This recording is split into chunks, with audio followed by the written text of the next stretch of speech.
Hi, this is Fernando, and this is Sounds from the Attic. And I'm Sergio.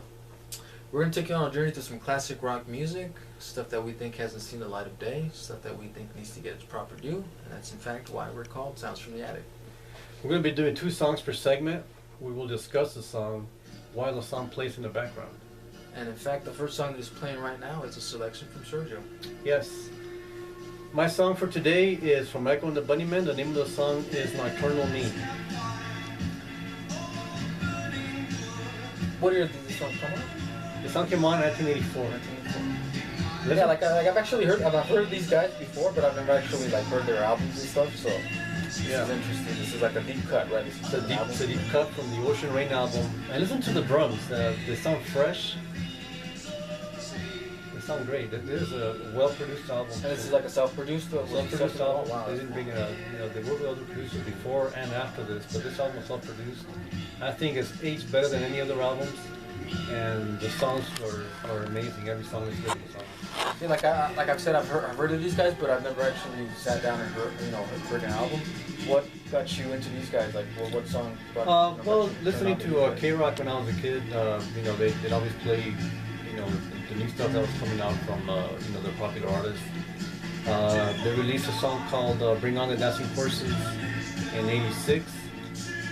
This is before this, or after this? Okay, Yeah, so it was after this, and it was from the first compilation called "Songs to Learn and Sing." It was like a kind of little spanning. I've actually kind of seen that. That's the cover where they're kind of walking on, but there's yeah, I've actually seen. So that kind of spans the earlier recordings, and that song was included as a bonus on that one. I like that song a lot. I started listening to them more, and I started following. So that was like the new song off that compilation. Okay, yeah, so wow, cool. So that got me into them. I got the compilation. It was a great album. Every song is good. Got me more into their older stuff, and it turns out this song was. This album right here was going to be my favorite. Well, this turns out to be. So if you're going to suggest to the audience like a starting point to get into Echo, I would say this. This is out Ocean Rain. Wow. This is where they peak creatively. What they have to. Okay, so the previous albums before this are pretty good though too, or? Yeah, if you like this, you go backwards and follow them till the beginning, and then go back. I would say the last album for you to check out from them would be the self-titled album in '87. Okay. And then if you like that, then maybe you can start following Ian McCulloch's solo stuff. Oh, so he started when he broke. Yeah, after their '87 album, Ian McCulloch went on his own. The rest of the guys continued on with a new singer. How was that? Did you ever? It's okay. It doesn't have the same kind of feel as the early stuff. It sounds the same, kind of the same sound. I would compare it to Pink Floyd without Roger Waters. Oh, okay. Well, that's a huge. Yeah. That's basically what you're getting. Okay. All right. Let's see. Similar sound. Did they ever get back together? Yeah, they got back together. They got back together in the later in the '90s. They've actually got back together and split up several times, but now they're still touring. They've made a couple of albums the last few years, and apparently they're good albums. I personally have not heard them, okay, but they're supposed to be pretty good. Okay, well, like I said, that was a great song, so that's probably going to get me interested in it. You said the old album was Ocean Rain. Ocean Rain, start with Ocean Rain. That's a great album. That's a great starting point. Amazing album. Okay, so that's going to be my starting point. Hopefully people in the audience will, pick up from there. And you said to work backwards from there. Go backwards till the first album, and then you go forwards. Yeah, maybe I might dabble in the new stuff too. Maybe I'll listen to the new stuff that they've recently done. So it might be. I've heard it's pretty good. I haven't heard it, but I heard it's pretty good stuff. Might be pretty good. My selection that's going to start playing here in a minute here is Japan. It's a band that started in the late '70s. This particular song is going to be called "A New Career." Came out in 1980. Japan started off as a glam rock band, and then in the year 1980 they released an album called Quiet Life, and it became more of a synth-based band, and it kind of just followed from there. They ended up breaking up, I believe, in 1982 or '83 with an album called Tin Drum, which is their biggest success. They had a huge hit off that album called Ghost.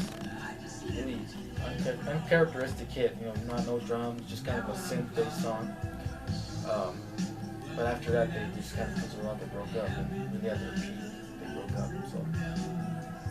So this song here is from their later period, not from their glam period. No, this is not from the glam rock. This is more from the synth. This is after they changed their style and it became more synth. This particular album,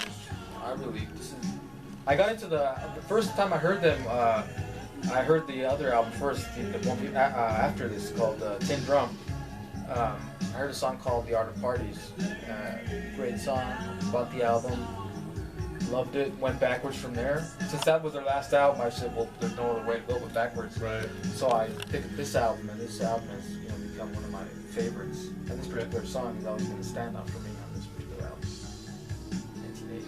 And I think they're really unique sounding. I think they're way ahead of their time. I think maybe a lot of bands kind of copy their style. I think. Yeah, I definitely hear some rock music here, but maybe they copied some of their style too. I think rock music influenced a ton of bands in the '80s. Oh, absolutely. So I can't blame them for that.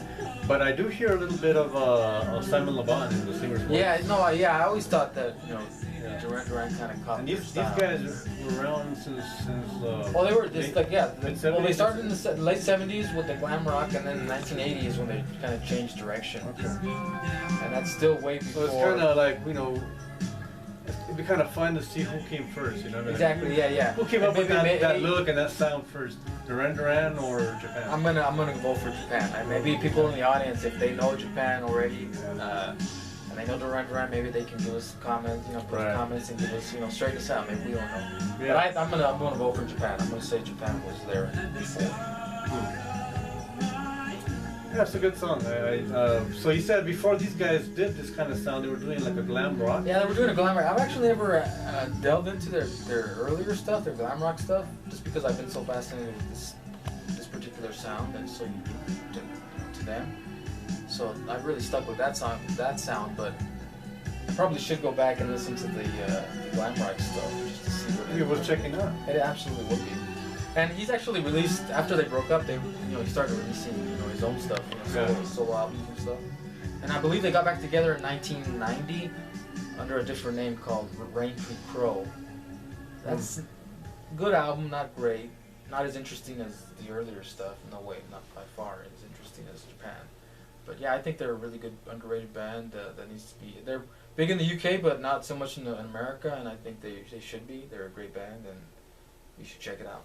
Yeah, look into them, huh? And anyway, that concludes our first edition of Sounds from the Attic. Stay tuned for future editions. 2 songs each segment, so stay tuned. Many more to come. See you soon. See you.